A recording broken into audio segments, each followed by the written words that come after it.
Hello, NextLI Island. My name is Richard Murdaco, and I'm going to be talking to you about planning.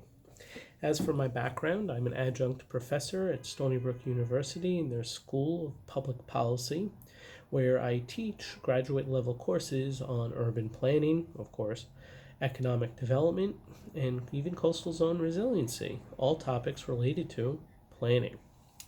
Thinking broadly about the concept, planning is fundamentally the management of resources and ideas in anticipation of future needs.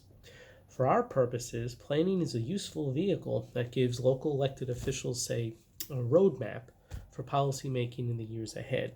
Planning can be very broad.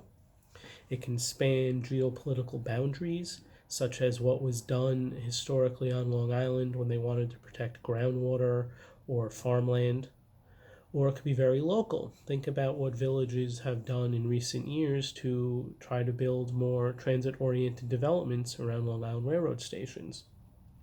Planning can also vary in its focus. Are we doing a community-based plan where the community rallies together, assesses their needs, and moves towards a common goal? Or an environmental plan, which is grounded in the hard realities of scientific data?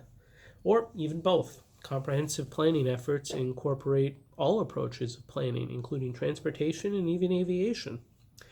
But in the end, planners are truly practitioners of balance, having to juggle three distinct and often conflicting forces: the social, the economic, and the environmental.